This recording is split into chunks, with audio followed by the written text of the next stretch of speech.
Olá, meus amigos. Olá, bem-vindos à aula 33 do curso de Introdução Geral à Filosofia. Meu nome é Vitor Lima, seu professor de hoje e de sempre. Hoje nós vamos falar sobre Introdução à Filosofia da Ciência. Preparado, preparada? Hoje eu quero falar nesse tópico, sobre esse tópico, em três momentos. O primeiro deles é sobre o ideal científico. Quero falar aqui sobre esse ideal científico em três subetapas. Em seguida, eu quero falar sobre o valor da ciência, falar sobre ciência interessada, ciência desinteressada, ciência pura, ciência aplicada, interrelações.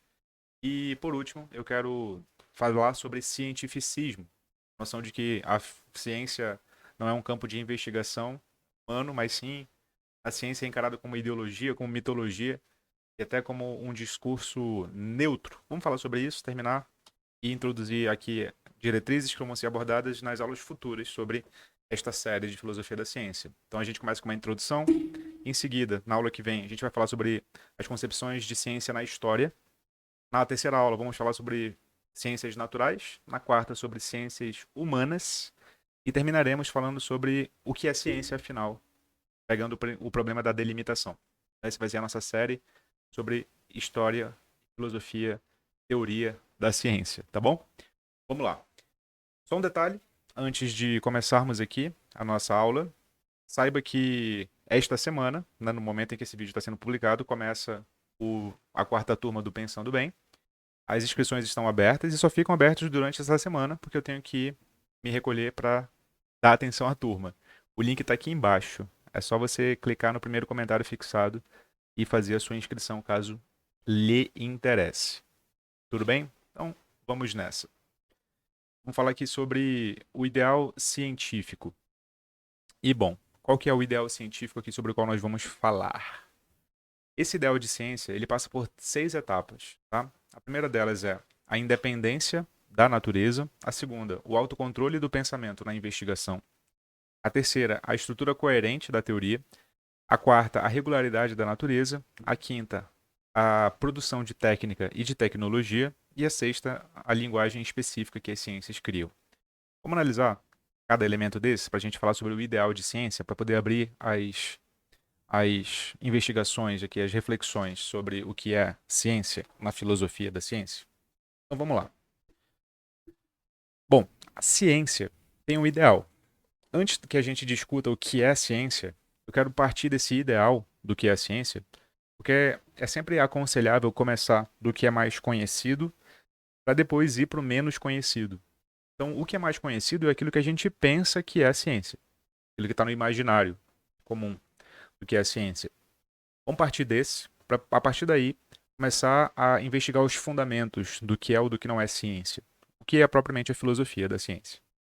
Então, ciência, no ideal, é um campo de investigação humana que explica os fenômenos, prevê fenômenos futuros e controla a natureza de modo a produzir enfim, tecnologia e técnica. Explica, prevê e controla. E mais que isso, a ciência também é vista como um ideal de racionalidade a ser imitado por todos os outros âmbitos da cognição humana. Então, a ciência é aquilo que, no imaginário, representa a racionalidade, ou o modo de se aproximar, de modo a entender o real, a realidade, a natureza. Esse é o ideal de ciência. Para entender plenamente esse ideal científico de ciência, vamos falar sobre ele no aspecto primeiro aqui da independência da natureza. Tem uma distinção filosófica fundamental que está na base do que é esse ideal de ciência, que é a distinção entre sujeito do conhecimento e objeto do conhecimento. De um lado, tem um sujeito que conhece, com as suas estruturas cognitivas, e de outro tem um objeto que é conhecido. Por que não homem e natureza, e sim sujeito e objeto? Sujeito e objeto são os termos técnicos para designar, de um lado, a capacidade cognitiva humana e, de outro, a realidade tal qual apreendida por essa capacidade cognitiva. Essa separação, sujeito do conhecimento e objeto do conhecimento, dá ensejo à noção de objetividade e subjetividade, por exemplo. Então, subjetividade descreve aquela situação em que para que a realidade seja descrita, valem muito mais aspectos relativos ao sujeito do conhecimento. Seja essa subjetividade uma subjetividade, digamos assim, inscrita em todos os indivíduos, então, do tipo kantiano, por exemplo, o sujeito transcendental não é o Vitor, né? Não é a pessoa que está individualmente sendo considerada, mas sim uma estrutura que está em todos os indivíduos. Isso é uma subjetividade. Mas outra subjetividade é a subjetividade psicológica, individual. E quando a gente fala em objetividade, a gente está falando que a realidade é considerada sem levar em conta aspectos do sujeito. Então, a noção de que a natureza é independente e está à espera de ser descrita e explicada, ela se funda nessa distinção fundamental entre sujeito do conhecimento e objeto do conhecimento, como sendo duas instâncias que não se misturam, que são diferentes. Então, a noção de objetividade, que comporta o ideal científico, se baseia nessa noção mais fundamental entre sujeito e objeto. Se essa distinção fundamental não tiver problemas, ou seja, se de fato o sujeito for uma coisa que não se mistura com o objeto, então a noção de objetividade está resguardada. Se tiver problema nessa relação entre o sujeito de um lado e o objeto de outro, então essa relação não é tão dada quanto parece. Mas estamos falando aqui do ideal de ciência. E no ideal de ciência, sim, o que está no imaginário é que sujeito é sujeito, objeto é objeto.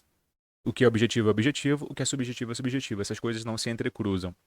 Então a natureza é independente do modo como nós a descrevemos. Primeiro ponto do ideal de ciência. A natureza é independente do modo como nós a descrevemos. Segundo ideal de ciência, ou segundo pilar desse ideal de ciência, é que ocorre um autocontrole do pensamento na investigação. Um autocontrole do sujeito na sua investigação.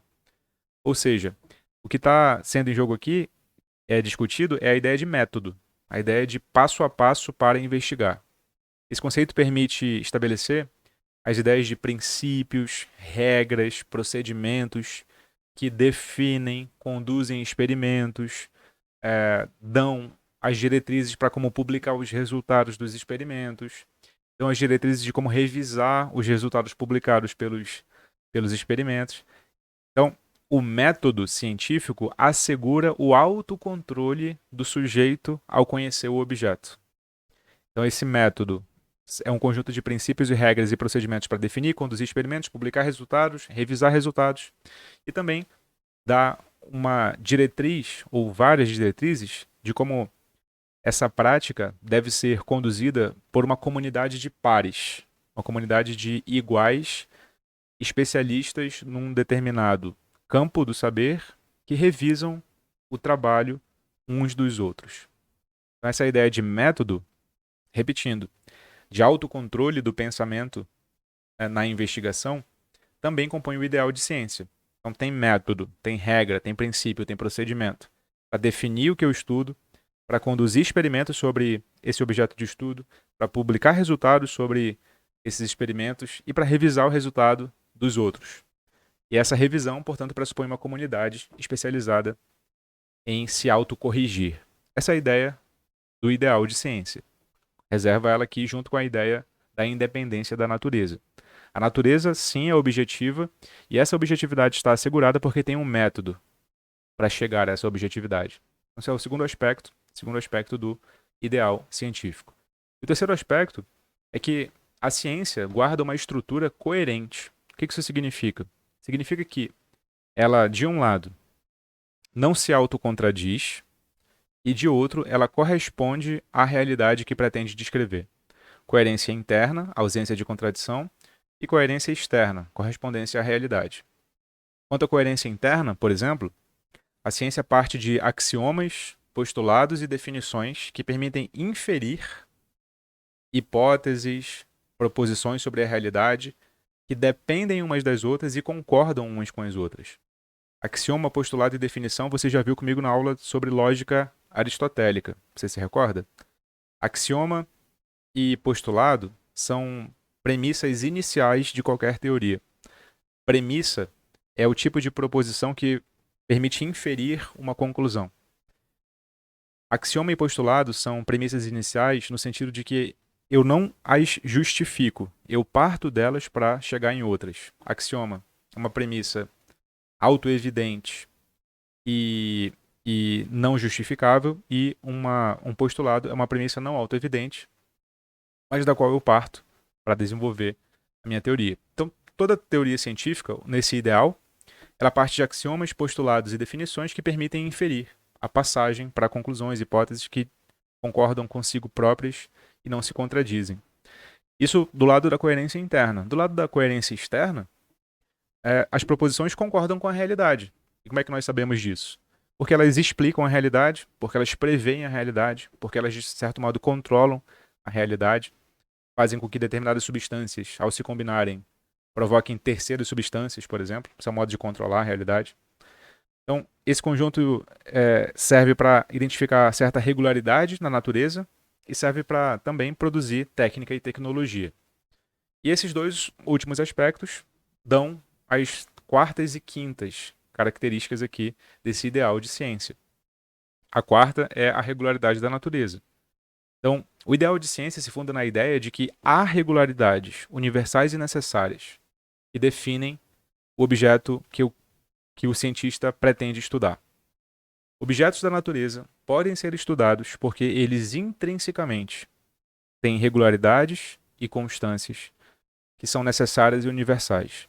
Cabe ao cientista, portanto, identificar que regularidade e que constância é essa, descrevê-la adequadamente de modo a identificar a sua origem, as suas propriedades, as suas funções, o seu comportamento, ou seja, o modo como permanece o mesmo, o modo como se transforma, o modo como a influência desse objeto em outros objetos, o modo como outros objetos influenciam esse objeto. Então, essa regularidade da natureza que permite identificar universalmente e necessariamente constâncias na natureza, permite que nós identifiquemos, repetindo, origem, propriedades, funções, comportamentos, influências mútuas. Essa é a quarta característica do ideal de ciência. A natureza tem regularidades universais e necessárias. E nós só a identificamos enquanto cientistas. Então, até agora, nós temos aqui 4 características desse ideal científico. A primeira delas, só para a gente não perder o fio da meada. A natureza é independente.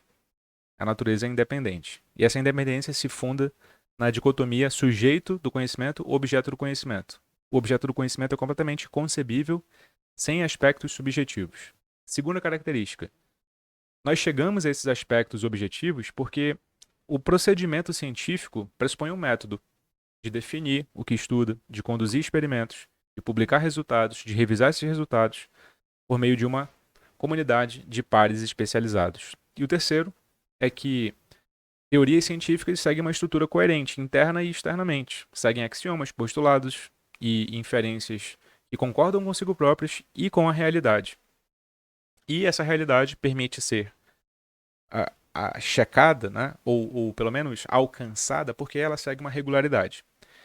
Quinto aspecto é que esse corpo de conhecimento ideal produz técnica e produz tecnologia.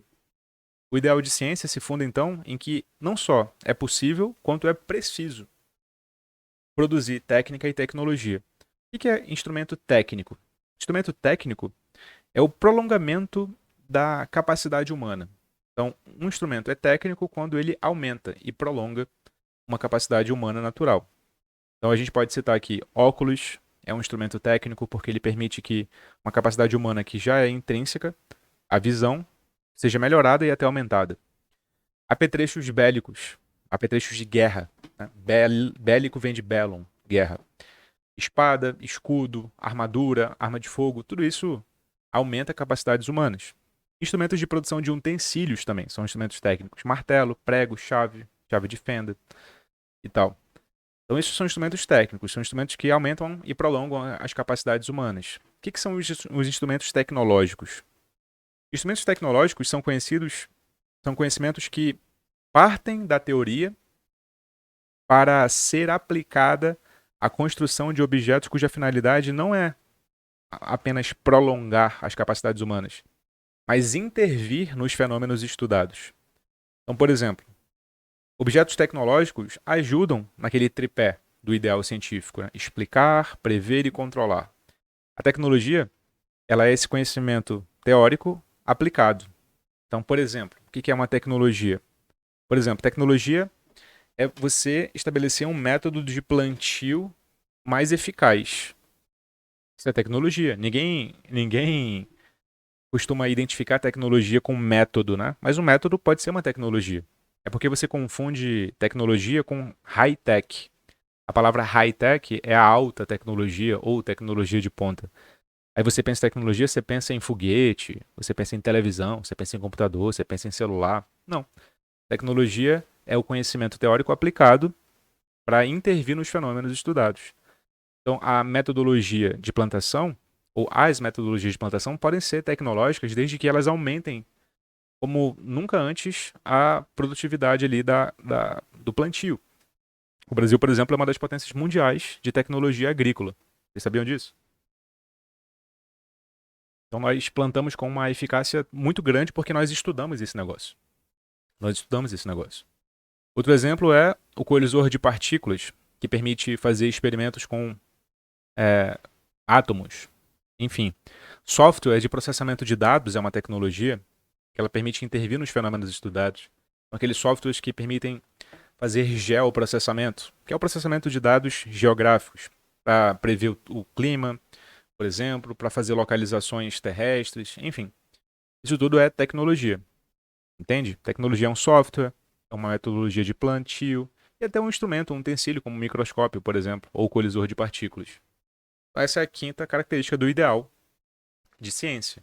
Ela produz técnica e tecnologia para aumentar a capacidade humana, de um lado, e para intervir diretamente no fenômeno observado. E o sexto, e esse é quase na totalidade não compreendido pelas pessoas que não fazem ciência, é que ciências, nesse ideal, pressupõem uma linguagem específica, uma linguagem técnica, uma linguagem própria. Você fala assim, putz, cientista fala difícil. É porque ele gosta de falar difícil? Pode ser que ele goste, mas não é por isso que ele fala difícil necessariamente. O ideal de ciência que a gente está trabalhando aqui se funda na ideia de que é preciso desenvolver uma linguagem específica para duas coisas, basicamente. Descrever de modo exato o objeto do conhecimento. Então, a exatidão é um pressuposto aqui. E de outro, fazer com que a comunicação entre os especialistas seja a mais precisa possível. Então, de um lado, descrever a realidade de modo exato, e de outro, comunicar essa descrição de modo preciso entre os especialistas.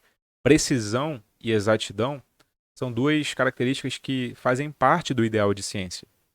Então, bom, qual é a premissa? O que fundamenta essa necessidade de exatidão e precisão? É que a ciência retira do objeto de estudo tudo aquilo que é subjetivo, tudo aquilo que depende do ânimo do cientista, tudo aquilo que é relação de poder, tudo aquilo que é relação econômica. A finalidade é descrever o objeto de conhecimento apenas pelas suas propriedades exclusivamente mensuráveis de modo quantitativo. A quantificação é a garantia que há de que a linguagem seria neutra, seria ausente de critérios outros que não fossem os estritamente científicos.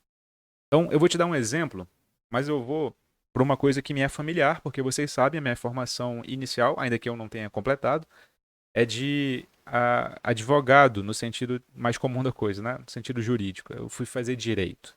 Fazer direito. Aqui, quem faz direito, todo mundo que faz direito é advogado, tá? É só pegar o sentido popular da coisa. Quem faz direito é bacharel em direito, apenas, né? Para ser advogado, você tem que fazer a prova da OAB.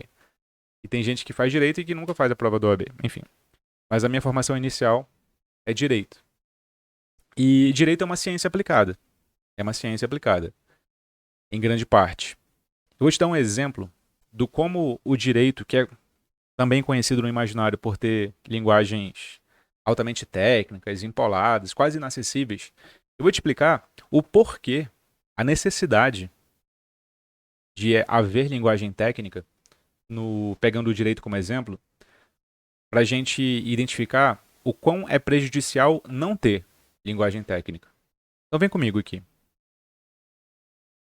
O direito trata o evento, alguém tirando a vida de alguém, um ser humano tirando a vida de outro, de modo estritamente técnico. A descrição desse evento, né? Um ser humano tirando a vida de outro. Como é que é tratado tecnicamente, com vocabulário próprio, esse evento em que um ser humano tira a vida de outro por direito?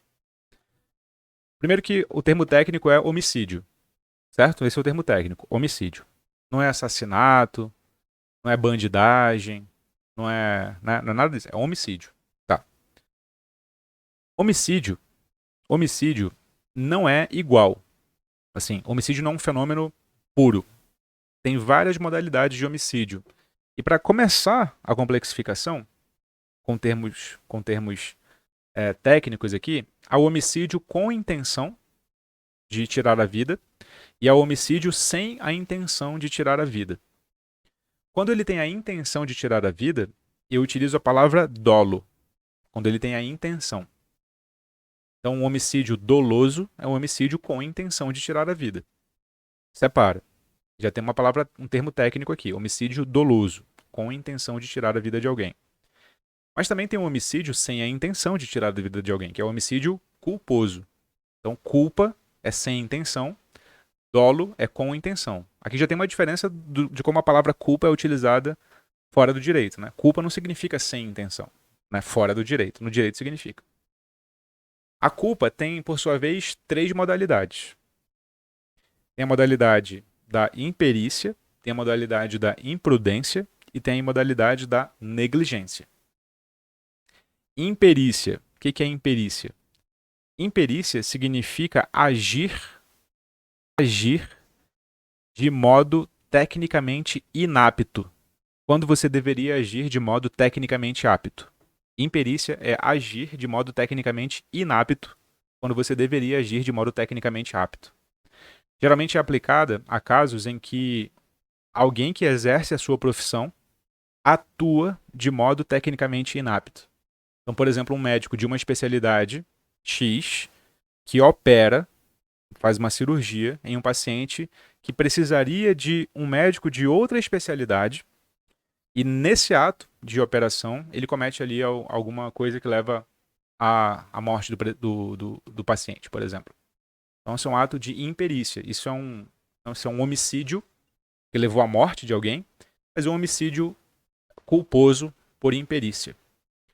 A imprudência, o homicídio culposo por imprudência, é aquele que deveria, em que a ação que levou à morte, ela deveria se dar com cuidado e, na verdade, ela se deu de modo precipitado. A pessoa deveria agir com cuidado, mas, na verdade, ela agiu de modo precipitado. Por exemplo, um motorista está numa estrada e esse motorista, ele deveria estar numa velocidade no máximo até X. Mas, na verdade, ele estava nessa mesma estrada numa velocidade X mais 30. Em alta velocidade, portanto. E, agindo assim, veio a atropelar um paciente que atravessou a sua frente. Paciente não, né? Uma pessoa comum. Que atravessou a sua frente. A pessoa atravessou e, portanto, o motorista não teve a intenção de tirar a vida dessa pessoa. Mas ele estava agindo de modo imprudente. Portanto, o homicídio foi culposo. O homicídio por negligência não é uma ação. A imperícia era uma ação, a imprudência era uma ação. A imperícia é uma ação inapta, a imprudência é uma ação precipitada. Na negligência é uma omissão, é uma ausência de ação. Então, na negligência, alguém deveria agir de determinado modo, mas não agiu. Não agiu. Então, por exemplo, a mãe de família que tem alguns filhos que são crianças, ela tem posse de armas. Digamos que enfim, ela tem posse de armas por qualquer motivo, tá? Qualquer motivo. E ela tem uma arma de fogo e carregada, e ela deixa essa arma de fogo na mesa da cozinha, onde as crianças transitam livremente. As crianças avistam a arma, pegam a arma, brincam de polícia e ladrão, disparam a arma e uma criança mata a outra. Então, a morte dessa criança, ela foi assim imediatamente causada por uma das outras crianças. Porém, a responsabilidade por esse homicídio recai sobre a mãe. Foi uma responsabilidade culposa, não foi a intenção da mãe tirar a vida de um filho, mas ela foi negligente. Ela deixou de tomar os cuidados necessários. Então, só para dar alguns exemplos, tá? Só para dar alguns exemplos. Juristas que me ouvem, que me assistem, se eu tiver cometido algum equívoco, me corrijam aqui nos comentários embaixo, que eu vou fixar seu comentário para ficar aqui, tá? Me corrijam. Você entende que um fato da realidade que é aparentemente simples, para ele ser tratado de um modo científico, ele precisa de um vocabulário técnico? Aí você fala assim: não, não entendo.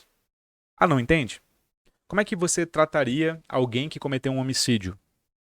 Se você for uma pessoa do povo, né, como eu sou, né, como todos nós somos aqui, você chamaria essa pessoa de assassina, de bandida, de criminosa. Mas veja, toda pessoa que tira a vida de outra pessoa é assassina, bandida, criminosa? Na linguagem comum, sim, mas isso traz problemas, inclusive problemas de ordem ética. Quando a gente está falando de justiça, é preciso tomar um pouco mais de cuidado. Porque veja o seguinte: uma coisa é alguém tirar a vida de alguém num ato de latrocínio, que é roubo seguido de morte. Isso é uma coisa. Outra coisa é uma mãe tirar a vida do filho de modo acidental.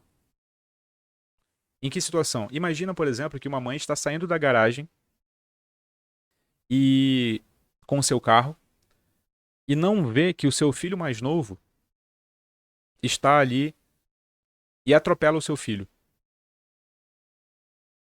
E o filho morre. Imagina essa situação. Ou seja, aqui tem uma pessoa que tirou a vida de alguém, uma mãe que tirou a vida do seu próprio filho. De outro lado, eu tenho uma pessoa que tirou a vida de alguém, né? Alguém que roubou alguém e assassinou alguém. Essas duas pessoas têm que ser tratadas de modo igual? A pena tem que ser a mesma? O vocabulário para se referir a elas tem que ser o mesmo? Ambas são assassinas, bandidas, criminosas, salafrárias, ou o que mais que seja a palavra usada no senso não científico. Você vê os problemas que surgem daí? Claramente são duas realidades que se parecem, mas que são diferentes. Para estabelecer a diferença da realidade, eu preciso estabelecer vocabulários precisos para descrever essa realidade. Essa precisão vocabular, ela garante que eu descrevo a realidade sem nela imprimir as minhas vontades psicológicas e individuais e aumentando a chance de comunicar o fato real para outras pessoas de modo objetivo. Então, o vocabulário ele aumenta a precisão e a comunicabilidade. Se você tem um vocabulário pobre, né, com poucas palavras, com poucos recursos, você não comunica aquilo que você quer comunicar com a exatidão que você quer comunicar. Aliás, quando você não tem vocabulário, você sequer entende o que se passa na sua cabeça. Você já percebeu isso? Aquela situação de você pensa, pensa, pensa, mas não consegue expressar esse pensamento porque te falta vocabulário. Inclusive, uma das dores que nós falamos lá no Pensando Bem, que nós tratamos, inclusive, no Pensando Bem. Exatamente essa ausência de vocabulário que as pessoas têm e que não conseguem, por causa dela, expressar os seus próprios pensamentos. Não expressando os seus próprios pensamentos, elas deixam de ser elas mesmas.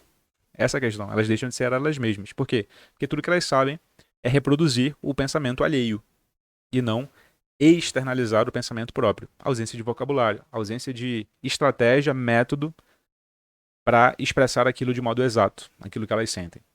Então você veja que o ideal de ciência, ele também implica um vocabulário específico. E quanto mais você se adentra numa ciência, você mais tem acesso a um vocabulário que só é específico daquele campo. Para descrever a realidade de modo exato e para comunicar essa realidade de modo preciso para outras pessoas. Então, é isso. O ideal de ciência aqui, portanto, é um ideal de 6 etapas. 6 etapas. Só para resumir, primeira etapa, a natureza é independente. A natureza é objetiva. Segunda etapa, o pensamento, para captar essa objetividade, ele segue um método. E esse método assegura a objetividade. A estrutura do que o pensamento capta tem que ser coerente interna e externamente, não ter contradições internas e corresponder à realidade. Isso pressupõe que a natureza é regular, constante, de modo que é possível identificar a origem, as propriedades, as funções e os comportamentos dos fenômenos.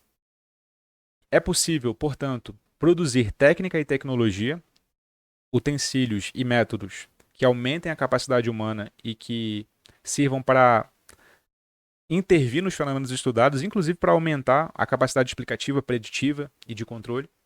E tudo isso também exige uma linguagem específica, porque quanto mais específico é a linguagem, mais exata é a descrição dos fenômenos e mais precisa é a comunicação entre os pares. Esse é o ideal de ciência.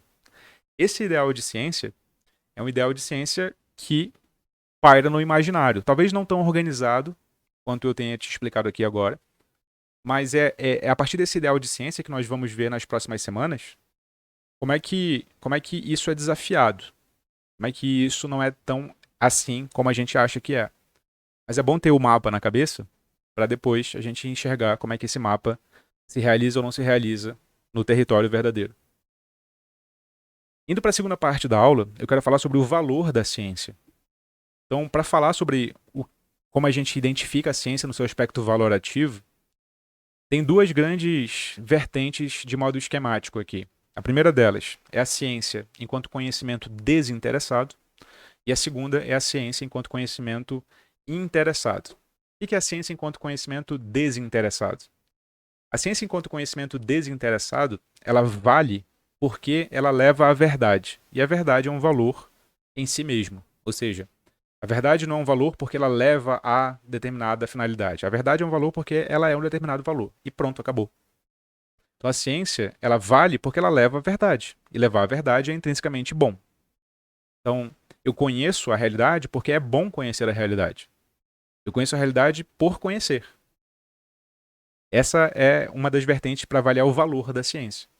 Tem um problema que pode ser levantado com base na ciência desinteressada nesse aspecto, que é se as ciências fossem criadas apenas pela busca da verdade, sem aplicações, sem a necessidade de aplicar o conhecimento a alguma coisa, algum utensílio, alguma metodologia, então veja, né, é que a curiosidade, a busca pela verdade seria válida nela mesma, independente de como ela fosse alcançada. Então tem um problema que surge que é o seguinte: qualquer método, qualquer meio vale se o conhecimento da verdade for o objetivo. Não vale eu fazer experimentos cruéis com humanos, por exemplo? Vale eu pegar financiamento de qualquer origem, inclusive de origens ilícitas? Se o objetivo maior, buscar a verdade, justifica tudo que vem antes, então tudo vale para alcançá-lo? Isso é um problema de ordem ética, por exemplo. De um lado, esse é um valor da ciência que se discute, a ciência em si mesma, né? Sem nenhuma finalidade prática além dela própria. Se ela serve para resolver algum problema da realidade, bem. Se ela não serve, bem também. A segunda vertente é da ciência interessada, ou seja, o valor da ciência se encontra nas aplicações práticas, na capacidade de explicar, como eu falava, de prever e de controlar a realidade. Então, o valor da ciência está na capacidade de resolver problema. E cada novo obstáculo que surge é uma ciência nova pode surgir para resolver esse problema. Então a ciência, nessa vertente, ela tem que ser interessada sim, ela tem que objetivar resolver problemas sim. Ela não vale nela mesma, ela vale na medida em que ela resolve problemas. Então, caso as ciências fossem criadas, né, com base só nesse valor, também poderia haver um problema. Também poderia haver um problema. Que problema? Ó, veja. Se as ciências fossem criadas só se tivesse um problema específico para resolver, então grande parte das ciências não teriam sido criadas. Por exemplo, né, por exemplo, o Demócrito, que foi o pré-socrático, que na verdade viveu na mesma época que Sócrates, a gente já discutiu isso lá na época do, do, da filosofia pré-socrática, criou a teoria atômica. Não tal qual a gente conhece hoje, mas ele foi o precursor. Ele criou a teoria atômica sem aplicação prática. Ele criou a teoria atômica para buscar a verdade da realidade. Se o Heráclito não tivesse sido o precursor da teoria atômica, nós teríamos fabricado todas as tecnologias que nós fabricamos hoje? Talvez. Talvez sim, talvez não, não sabemos. Sabemos. O Einstein. Muitas hipóteses do Einstein foram formuladas sem que ele pudesse comprovar ou aplicar, que só vieram a ser comprovadas ou aplicadas depois. Se ele tivesse elaborado suas hipóteses teóricas só para resolver problemas práticos específicos, ele não teria começado. Então, na prática do cientista, não é um problema concreto que surge para depois surgir a teoria. A teoria vem porque o cientista também tem um desejo genuíno ali de aplicar. Aplicar não, de entender a realidade como um todo. É isso, de entender a realidade como um todo. Essa é a questão. Entende? Isso também está em jogo aqui no cientista. Então, ó, isso aqui são as duas vertentes ali para julgar o valor da ciência. Elas são conciliáveis? São conciliáveis. A gente tende a conciliá-las com as noções de ciência pura e ciência aplicada. Ciência pura seria a ciência que se preocupa em entender a realidade, sem necessidade de aplicação prática imediata, e a ciência aplicada seria aquela que teria a necessidade de aplicação imediata. Mas não é que esses dois rótulos sejam coisas que nunca se comunicam o tempo inteiro. Por quê? Porque a ciência pura tem implicações práticas, nem que seja tempos depois. E preocupações práticas dão ensejo a novos campos de ciência pura em seguida. Isso, no material escrito que eu fiz para vocês, da apostila, tem lá um caso que eu tiro de um artigo científico, vocês leem depois. Mas a ciência aplicada e a ciência pura, elas não são rótulos estanques, entende? Que decretam o modo como as ciências são investigadas sem nenhuma finalidade de um lado e são investigadas só com finalidades de outro. Assim. Essas coisas se misturam o tempo inteiro. O tempo inteiro. Certo? Então, bom, na maior parte das vezes, o senso comum que não conhece como a ciência é feita, acha que ciência só pode ser ciência quando ela produz tecnologia. Quando ela produz técnica. E, portanto, ciência só é ciência quando eu posso aplicar ela de modo muito concreto, né? De modo muito imediato. Só que isso é um engano. Não é assim que as coisas acontecem na ciência. Isso nos leva para a terceira parte da aula, que é a parte do cientificismo, da discussão sobre a exaltação da ciência como ideologia, como mitologia e como o ideal de discurso neutro. O que é o cientificismo? O cientificismo é a identificação da ciência com o discurso racional sobre a realidade que tem condições de explicar toda a realidade de modo completamente exato e completamente neutro. Esse seria o cientificismo.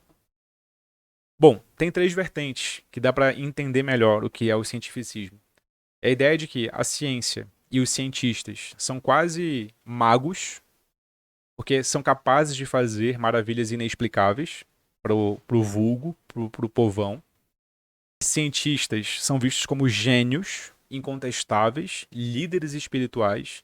Suas teorias são verdadeiras e atemporais, inquestionáveis. Mitologia sendo criada. Tem gente que enxerga a ciência assim. Então, devido aos resultados práticos da ciência, que são de fato impressionantes, as pessoas desconhecem como os cientistas chegam a essas práticas e creem que elas são mágicas. O exemplo de como isso é encarado e de como as pessoas geralmente se lembram dos cientistas são aquelas figuras excêntricas, cabelo arrepiado, falta de trato social, olhos arregalados e solitárias, né, que descobrem aquilo que uma simples pessoa seria incapaz de descobrir. É o gênio, é o inventor. A figura do Rick, da série Rick and Morty, por exemplo, que por sua vez é baseada no Dr. Brown, do De Volta para o Futuro, que por sua vez é baseada no mito que se criou em torno do Einstein. Principalmente naquela foto em que ele aparece com a língua do lado de fora. Lembra? Aquela foto que ele aparece com a língua do lado de fora. Isso está no imaginário das pessoas, né? Esse é o cientista, é o líder, né? É o cara, é o ser iluminado. As pessoas não sabem como é que os cientistas trabalham. Isso cria a ciência como ideologia. A noção de que a ciência progride, de que a teoria atual explica a realidade de modo muito mais exato que a teoria anterior, que não explicava a realidade, que é um método científico que assegura o conhecimento exato e neutro da realidade, que há cada vez mais controle sobre a natureza e que a vida humana melhorou, tanto nos aspectos cognitivos quanto nos aspectos éticos. Uma visão de ciência como ideologia, ou seja, uma visão de ciência que encobre as características dos cientistas na prática real. Esses obstáculos são de ordem prática, por exemplo, falta de financiamento, pressões políticas, formação deficiente de novos pesquisadores, e também são de ordem teórica, né? Obstáculos teóricos de definição, explicação, delimitação do objeto e até o escopo do próprio método científico. Entretanto, as pessoas que veem a ciência como mitologia e como ideologia acham que a ciência, né, não enfrenta nenhuma dessas dificuldades. Ela, na verdade, é o ideal de racionalidade, né, que nós temos que alcançar. Isso tudo leva a gente à ideia de neutralidade da ciência. Esse ideal de ciência tem 3 afirmações aqui para resumir. O primeiro deles é que há uma separação entre sujeito e objeto, nós já falamos sobre isso. Uma coisa é sujeito, outra coisa é objeto. O método científico assegura a objetividade na descrição do objeto, né? E os resultados da ciência não dependem de critérios subjetivos. Não dependem. Se essas 3 afirmações são verdadeiras, sem ressalvas, então a ciência é neutra. Ué. Ou seja, seus resultados independem das variáveis estranhas às próprias necessidades da ciência, né? Incluindo a arbitrariedade dos cientistas, relações de poder, relações econômicas. Os cientistas nada mais fazem do que explicar, prever e controlar a realidade de modo completamente desinteressado, neutro. Será que esse é mesmo o caso? Será que é assim que a ciência opera? Bom, é isso que a gente vai ver nas próximas aulas. Só lembrando, nós falaremos sobre a ciência na história, as concepções de ciência na história, em seguida, ciências da natureza, ciências humanas, e depois falaremos sobre o que é ciência afinal, a partir do problema da demarcação, certo? Então, só para resumir, nós falamos aqui hoje sobre 3 aspectos. O primeiro foi o ideal científico. A nossa hipótese aqui é que, para estudar a filosofia da ciência, vamos partir do que é mais conhecido, do que as pessoas acham que é a ciência. Depois a gente falou sobre o valor da ciência, que é ciência desinteressada de um lado e ciência interessada de outro. Vimos que não é tão assim, se a gente for pegar na prática dos cientistas, tal como ela se dá. E falamos sobre a noção cientificista, que encara a ciência como mitologia, ideologia e como neutra, né? Discurso neutro. É isso que nós falamos hoje. E esse vai ser o fundamento aqui para as próximas aulas sobre filosofia da ciência. Vamos tentar investigar quais são o que de fato procede e o que de fato não procede em relação a essas reflexões iniciais. Certo? Fique bem, tenha uma boa semana e até a próxima aula.